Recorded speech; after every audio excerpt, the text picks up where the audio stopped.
Olá pessoal, bom dia, boa tarde ou boa noite, a depender de quem estiver vendo esse vídeo, o respectivo horário. E aqui a gente vai retomar o nosso estudo de funções de variáveis complexas, que a gente começou no começo do semestre 2020.1, mas infelizmente tivemos que parar.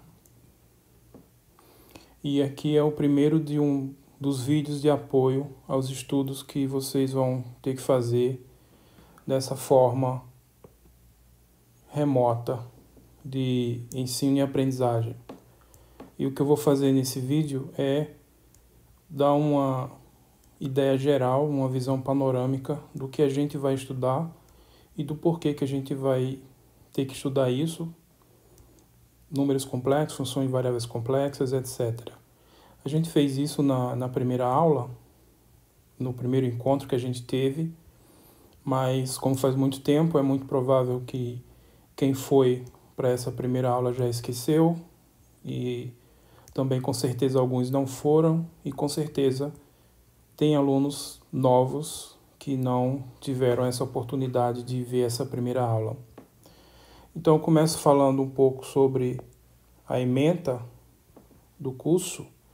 Vocês têm à disposição na plataforma Moodle da nossa turma o plano de ensino, com vários detalhes lá sobre a ementa e outras coisas. Mas aqui eu vou falar só um pouco sobre a ementa, de uma forma resumida, os tópicos que a gente vai estudar. Então, o primeiro tópico que a gente vai estudar é isso que eu estou chamando de corpo dos números complexos, que muita gente já conhece, já chama isso de conjunto dos números complexos ou simplesmente os complexos, e a gente também vai usar essa linguagem mais informal, mas o termo técnico é esse aqui, corpo dos números complexos. Então a primeira coisa que a gente vai trabalhar é na construção desse objeto, o corpo dos números complexos, que vai ser fundamental. E a gente precisa ter claramente o que significa isso, não ficar trabalhando de forma um tanto quanto vaga, como normalmente se trabalha com esse objeto que são chamados os números complexos. E o que a gente vai estudar em seguida? Então, a gente vai estudar as funções de uma variável complexa. Então, vocês já estão há muito tempo acostumados a estudar funções, e a novidade aqui é que vocês vão estudar funções cujo argumento e também os valores das funções são números complexos. E o que a gente vai fazer para estudar essas funções? A gente vai usar algumas ferramentas que são as ferramentas do cálculo: limite, continuidade, derivada. Então esses tópicos que estão em vermelho, que eu destaquei em vermelho aqui, são tópicos que já são conhecidos, os termos de vocês, só que em outras circunstâncias, em funções de variáveis reais, o cálculo 1, cálculo 2 ou cálculo 3. Em seguida a gente vai para tópicos mais específicos, são esses que estão em preto. Então as equações de Cauchy-Riemann são objetos específicos aqui das variáveis complexas. Bom, aí a gente vai estudar as funções elementares. O que são funções elementares? A gente vai detalhar tudo, obviamente, ao longo do curso. Aí são as funções polinomiais, função exponencial, função trigonométrica, função logarítmica, hiperbólica, função potência e trigonométricas inversas. Então, tudo agora no contexto de números complexos. Os argumentos das funções são números complexos, os valores das funções são números complexos. Então, a gente vai falar de uma função exponencial complexa, de um logaritmo, uma função logarítmica complexa, função seno, função cosseno, função tangente complexa, as inversas, arco seno, arco cosseno, arco tangente complexo, as hiperbólicas complexas, tudo agora no contexto novo, que é o das funções a valores complexos e variáveis complexas. Em seguida, a gente vai para o estudo das integrais, que aqui especificamente vão ser integrais de linha, que também provavelmente vocês já tiveram contato com o conceito de integral de linha no cálculo 3, só que agora uma abordagem totalmente diferente e bastante mais poderosa do que como foi estudado no cálculo 3.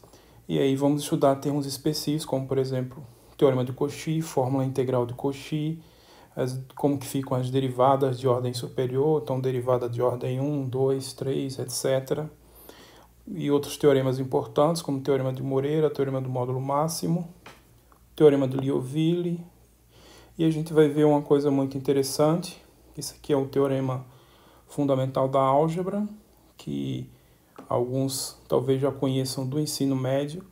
E a gente vai dar aqui, como aplicação do teorema de Liouville, uma demonstração bastante simples para esse teorema, que é o teorema fundamental da álgebra. Vai ficar mais claro quando chegar o momento. Depois a gente vai partir para o estudo das séries de potências, mais especificamente série de Taylor. Então, vocês também já têm uma noção de séries de potências do cálculo 2, série de Taylor principalmente, só que agora a gente vai fazer esse estudo no contexto das variáveis complexas. E em seguida vamos para termos específicos, uma série de Laurent, extremamente importante aqui para a gente, vai ser, e outras questões envolvendo a integração das séries, derivação das séries, polos, resíduos, teorema dos resíduos, as aplicações desses teoremas. Então a gente vai ver como usar esses resultados para calcular determinadas integrais reais mesmo, que não tem como serem calculadas pelos métodos que se estudam no cálculo 1, por exemplo. Então, várias integrais bem mais difíceis, a gente vai resolver essas integrais aqui usando essas ferramentas. E, finalmente, o último tópico, que são as transformações. Um destaque para a transformação de Möbius e as transformações conformes. Então, essa é uma visão ampla, uma visão panorâmica do que a gente vai estudar. E, como eu falei, vocês têm mais detalhes sobre isso no plano de ensino da disciplina. Também já comentei no plano e na plataforma, nossa plataforma do Moodle, sobre o livro-texto. Então, esse é o livro-texto, Variáveis Complexas e Suas Aplicações, do Brown e Churchill. Então, esse livro ele é uma edição original em inglês de 2014 e essa edição, uma tradução para o português de 2015. Então, nessa forma de ensino remoto, sem o livro não tem como. Então, realmente, tem que dar um jeito de conseguir esse livro, seja lá como for. Senão você não vai ter como desenvolver os seus estudos adequadamente, porque nas minhas notas e nas minhas explicações vão faltar vários detalhes que vocês vão poder complementar com o estudo do conteúdo correspondente no livro-texto. Bom, só para a gente ter uma ideia do porquê que a gente tem que estudar essa disciplina, a pergunta que se vem, o que a gente estuda em funções de variáveis complexas? O que a gente estuda? O que a gente estuda são funções. Tá? Então, vocês já estão bastante familiarizados com a ideia de função, já desde o final do ensino fundamental, o começo do ensino médio, vocês começam a desenvolver a ideia de função. Só que isso é passado para vocês de uma forma explícita, quer dizer, os professores mostram para vocês a cara das funções. A função afim tem essa cara. Função quadrática tem essa cara. Então o professor ensina para vocês funções, mostrando como é a cara das funções. Né? Em seguida, vocês, no ensino médio, começam a estudar as funções exponenciais, funções logarítmicas, as funções trigonométricas e as inversas das funções trigonométricas, seno, arco-seno, cosseno, arco-cosseno, tangente, arco-tangente. Então, tudo isso vocês começaram a estudar desde o finalzinho do ensino fundamental até o final do ensino médio, e a forma de estudo foi basicamente essa. O professor chega lá no quadro e escreve para você a cara da função, e você aprende como fazer contas com essas funções e várias propriedades envolvendo essas funções, e enfim, trabalhar com as funções, conhecendo elas explicitamente. Bom, mas não tem só isso, né? No mundo não tem só função polinomial, função afim, função quadrática, exponencial, etc. Existe uma infinidade de funções que não tem uma cara assim tão simples como vocês se acostumaram aí da matemática básica. E aí vocês entrando na universidade, num curso da área de exatas ou tecnológica, vocês vão então estudar o cálculo 1. E aí, o que se estuda no cálculo 1? Bom, de novo, vocês vão estudar função, estudar funções. E funções de uma variável real. O argumento da função é um número real, os valores da função também são números reais, né? Então vocês vão estudar funções, só que agora de uma forma diferente, porque vocês não vai ser dado a cara da função. Vocês vão estudar as funções, as propriedades delas, vocês vão aprender a reconhecer as propriedades das funções, sem necessariamente conhecer a função, a forma explícita, a fórmula explícita da função. Então, como é que a gente faz isso? A gente não tem a fórmula explícita da função, como é que a gente vai fazer para estudar, então? É aí que entra as ferramentas do cálculo. As ferramentas do cálculo. Quais são essas ferramentas? Basicamente são 3. Limite, a noção de limite, a noção de continuidade, a noção de derivada, a noção de integral. Pode colocar aqui também a noção de séries, mas ela vai aparecer mais para frente em curso de cálculo 2, ou dependendo do local que estudou, em outra disciplina específica. Mas, resumindo, o que vai estudar é isso: funções de uma variável real, e as ferramentas que vai se estudar são os limites, continuidade, derivada e integral, certo? Você não vai explicitamente conhecer, não necessariamente você vai conhecer a fórmula da função, mas vai saber estudar as funções de uma forma indireta. Você vai saber tudo sobre ela sem nem conhecê-la explicitamente. Bom, aí finalizou o cálculo 1, supondo que foi aprovado no cálculo 1, então você vai para o cálculo 2. E aí no cálculo 2, o que você vai estudar novamente? Então você vai estudar novamente funções. E novamente sob essa perspectiva de que você vai estudar a função sem conhecer a cara explícita da função, a fórmula explícita da função. Então vai estudar funções de uma variável real, né? De novo, assim como foi no caso do cálculo 1. E quais vão ser as ferramentas? Bom, as ferramentas agora, no caso do cálculo 2, aqui da nossa disciplina de cálculo 2 da UNB, vocês vão estudar a série de potências. Então, primeiro vocês têm um estudo sobre sequências e séries de números reais, e depois vocês vão partir para sequências e séries de funções, com um destaque para a série de Taylor, certo? Então, vocês vão começar a estudar funções agora sob essa perspectiva de expandir a função em uma série de potências, como a série de Taylor. Então, a série de Taylor é como se fosse um polinômio, né? Você pode informalmente dizer que é uma função polinomial com grau infinito, tá? Então, estende essa ideia de função.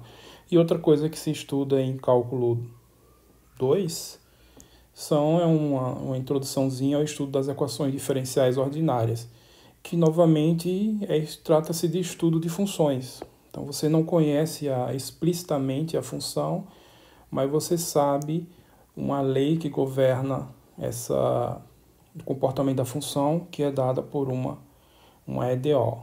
Então, de novo, é um estudo de função sem conhecer explicitamente a cara da função. Bom, passou do cálculo 2, então no caso da UNB, aqui vocês vão para o cálculo 3, certo? E aí o que vai estudar de novo no cálculo 3? Funções. Novamente, estudo de funções. Só que agora funções de várias variáveis reais. No cálculo 1 e no cálculo 2, vocês estudaram funções de uma variável real. No cálculo 3, vocês vão estudar funções de várias variáveis reais. E vocês vão estudar essas funções também sob essa perspectiva de que não necessariamente vão conhecer a cara das funções. E quais vão ser as ferramentas utilizadas para estudar essas funções? De novo, limite, continuidade, derivada e integral. São as ferramentas do cálculo. As 4 ferramentas do cálculo que todo estudante universitário precisa dominar. Limite, continuidade, derivada e integral. Bom, e aí passou os 3 cálculos, cálculo 1, cálculo 2, estudou bastante coisa de função, sabe aplicar as ferramentas do cálculo para o estudo dessas funções. E aí no caso de alguns cursos, no caso aqui da Universidade de Brasília, vocês têm essa disciplina chamada VC1, Variáveis Complexas 1. E o que vocês vão estudar nessa disciplina? Então, quem adivinha o que vai ser estudado nessa disciplina?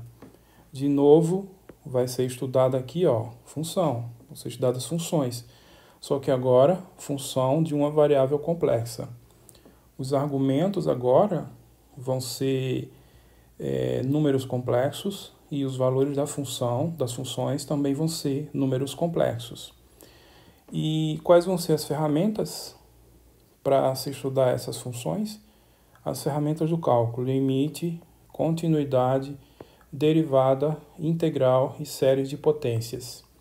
Então a gente vai usar as mesmas ferramentas do cálculo já bastante conhecidas, só que agora num contexto totalmente novo, que é o contexto do corpo dos números complexos, e isso vai trazer uma enorme diferença nesse estudo aqui. A gente vai ter uma teoria bastante poderosa para estudar muita coisa, né, que vai além do que pode ser feito só no cálculo 1, no cálculo 2 e no cálculo 3. Então, resumindo, é uma sequência, a gente poderia até dizer de uma forma, de um modo informal, que seria uma espécie de uma sequência do cálculo 3, um cálculo 4.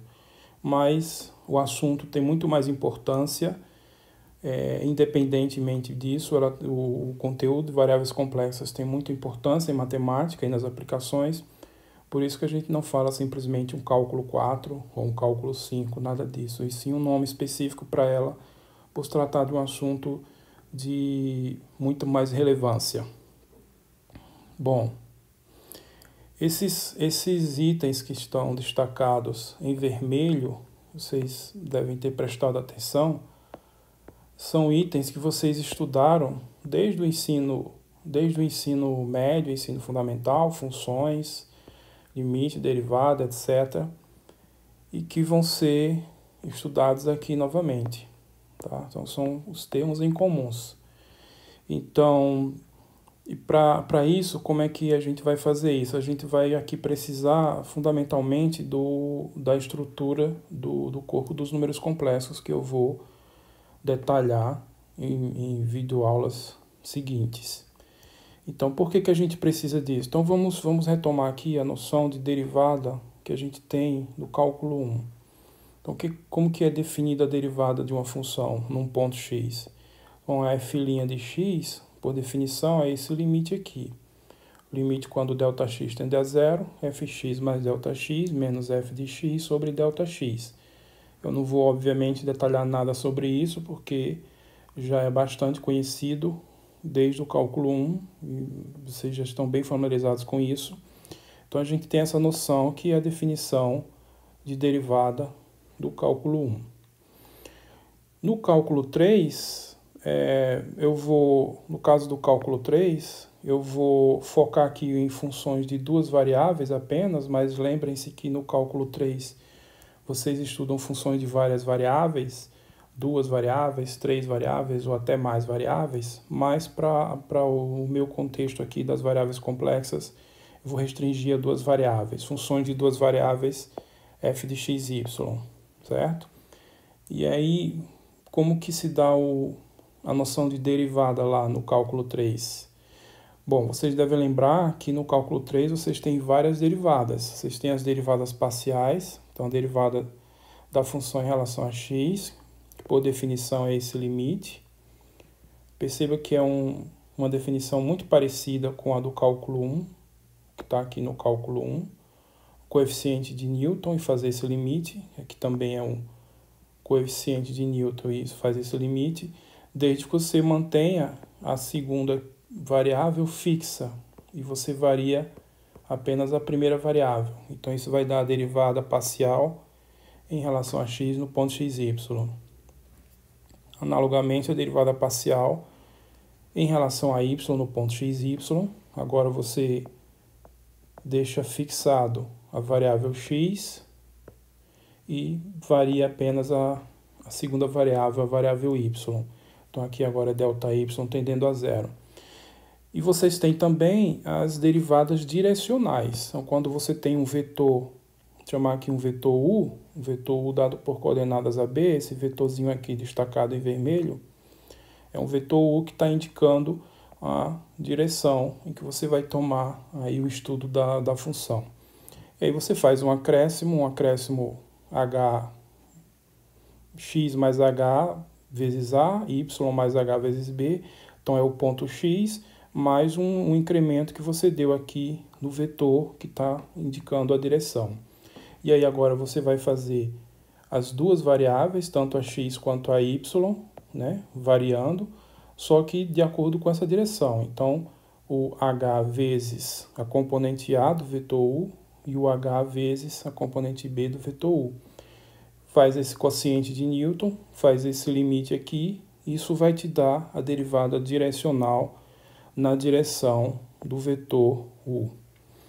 Então, são várias definições aqui, várias noções de derivadas que vocês têm no cálculo 3 apenas para duas variáveis.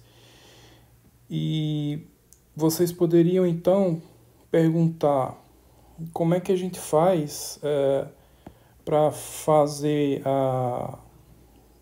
ter uma ideia de derivada que não tem que fazer isso, de tomar uma direção, né? Tomar um vetor u para fazer uma derivada direcional, uma derivada geral.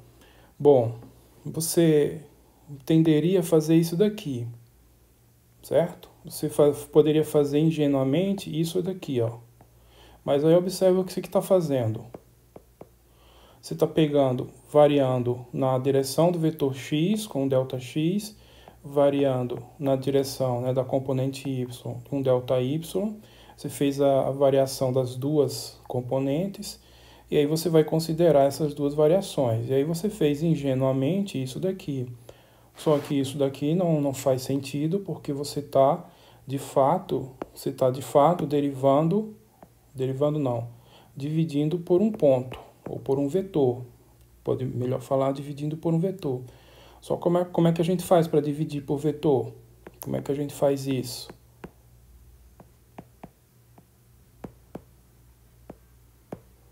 Como é que a gente faz isso? Então, a gente fica nessa enrascada. A gente quer fazer uma coisa geral, que eu não precise falar apenas de derivada parcial em relação a x, derivada parcial em relação a x, ou derivada parcial em relação a y, nem derivada direcional. Eu quero falar simplesmente a derivada, sem precisar me especificar para isso. E eu teria que fazer algo mais ou menos assim, mas eu fico nesse problema que eu não sei dividir por vetores. Eu não tenho uma noção de divisão de vetores para funções de duas variáveis, para funções definidas no plano. Então, esse aqui é o nosso problema aqui. Então, a gente não vai ter como fazer isso daqui dessa forma, certo? Então, isso daqui, ó, não tem como. E o principal problema é que exatamente a gente tem essa questão aqui, ó. Como fazer para dividir vetores? Vetores no plano. Se eu tenho um vetor U, digamos que eu tenho aqui um vetor U aqui, um vetor V, digamos. Como é que eu vou fazer isso? Como é que eu vou dar uma noção matematicamente correta para essa ideia de divisão? Então, a gente não tem isso até então. E é aí que vão entrar os números complexos. É nesse momento que vão entrar os números complexos. Porque, resumidamente, o que a gente vai fazer com as variáveis complexas? A gente vai tentar fazer um estudo de funções usando as ferramentas de cálculo, limite, continuidade, derivada, integral, de uma forma que fique bastante similar ao que é feito em cálculo 1. Só que a gente não sabe dividir vetores, então a gente está com esse problema. Então a primeira coisa que a gente vai ter que resolver é essa questão de dividir vetores, tá? Então isso vai fazer parte da construção do corpo dos números complexos, e eu vou detalhar numa sequência de videoaulas mais para frente. E aí vamos dar uma estrutura matemática precisa, formal, para que tudo que a gente vai fazer seja, do ponto de vista matemático, sem nenhum risco de questionamento, sem nenhuma coisa errada. Então, resumindo, o que a gente vai responder nas primeiras videoaulas e conteúdos mais específicos é responder essa pergunta aqui. Então, o que é um número complexo? Então, essa é a pergunta fundamental que a gente vai responder nas primeiras videoaulas, o que é um número complexo, tá ok? Bom, então, para finalizar esse vídeo inicial, eu só vou deixar aqui algumas recomendações no sentido de orientar os estudos de vocês, nesse estudo remoto. Então, eu quero que vocês percebam a diferença entre estudar vídeos e entre assistir vídeos. Então, assistir vídeos é como se assiste a qualquer coisa. Você, na televisão, no computador, um vídeo, você assiste, depois que assiste, acabou, você talvez se lembre de alguma coisa e talvez não se lembre de mais nada e pronto. E fica por isso daí. Já estudar um vídeo, não. Estudar um vídeo é diferente de assistir um vídeo. Então, estudar um vídeo vai requerer trabalho de vocês, vai requerer foco, disciplina e trabalho de vocês. Vai requerer que quando vocês estejam estudando um vídeo, vocês tenham do lado papel e lápis para fazer contas, para rascunhar as contas, para rabiscar as contas. Quando for feita alguma afirmação no vídeo que não ficar claro para vocês, vocês tentar esclarecer essa afirmação que foi feita no vídeo, buscando orientação no livro texto ou com o professor, enfim, de algum jeito, tentando também de conta própria esclarecer o que não ficar claro, mas é fundamental que vocês estudem os vídeos e não apenas assistam aos vídeos. Assistir aos vídeos não só vai gastar tempo, é melhor nem assistir. Se for para gastar tempo assistindo vídeo chato, é melhor procurar assistir um vídeo mais interessante. Então a intenção aqui é que vocês realmente estudem os vídeos. E outra coisa é a diferença entre estudar o livro e ler o livro. É a mesma ideia, só trocar assistir por ler. Então, ler um livro é uma coisa que você faz para passar o tempo. Você pode pegar um livro de uma coisa interessante que você gosta de ler e ler para se distrair, para relaxar. Isso é ler um livro. Não requer muita coisa, não. Já estudar o livro, no caso aqui eu estou me referindo ao livro-texto, vai requerer um trabalho semelhante ao de estudar os vídeos. Então, vai requerer que você tenha do lado lápis e papel, para que no momento que você estiver estudando o livro-texto, você faça as contas, você verifique as afirmações que estão sendo feitas no livro. Alguma conta que não ficou claro lá, você tem que tentar desenvolver essas contas. E se não conseguir, você tem que procurar ajuda com o professor, com alguém, enfim, tem que fazer esse trabalho. Então, esse é um trabalho que requer muita disciplina e exige tempo.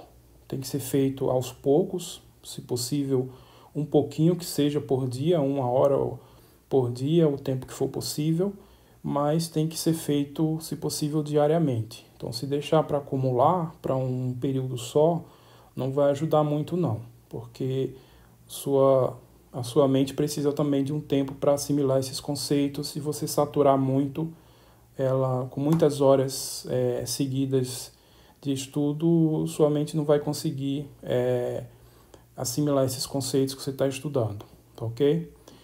E outra coisa fundamental é que você tem que tentar resolver os exercícios do livro e dos vídeos também. Vão ser deixados exercícios ao longo dos vídeos e nos livros também, no livro-texto tem muitos exercícios. Vocês têm que tentar resolver, tá? Tem que tentar resolver os exercícios. Vão conseguir resolver todos? Acho pouco provável. É possível que sim, mas não é muito não é muito provável que consiga resolver todos. Mas mesmo assim tem que tentar resolver o máximo possível, porque só o esforço que você faz em tentar resolver o exercício já te ajuda a enraizar os conceitos que vocês estudaram sobre aqueles assuntos que estão sendo desenvolvidos no exercício. Então tem que tentar resolver os exercícios, o máximo que conseguir, quanto mais conseguir resolver melhor. Então uma dica que eu dou também para conseguir resolver mais em menos tempo é, se possível, estudar com alguém, junto com alguém, um colega, um ou dois colegas que vocês possam se juntar para tentar resolver mais exercícios em menos tempo, discutindo os exercícios, que aí a discussão das tentativas de resolver os exercícios em grupo, elas acabam sendo muito enriquecedoras, tá? Então, se possível, tente fazer isso, mas também tenha cuidado, porque se você arranjar colegas que vão mais te atrapalhar nos seus estudos do que te ajudar, também não compensa, tá? Então tem que ser um pouco seletivo nessa escolha dos colegas que vai ajudar a ajudar nos estudos.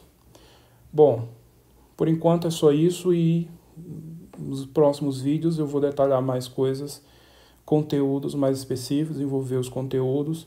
O próximo tópico é exatamente esse de construção do corpo dos números complexos. Então por hoje é só e depois a gente conversa mais sobre esses assuntos. Tchau.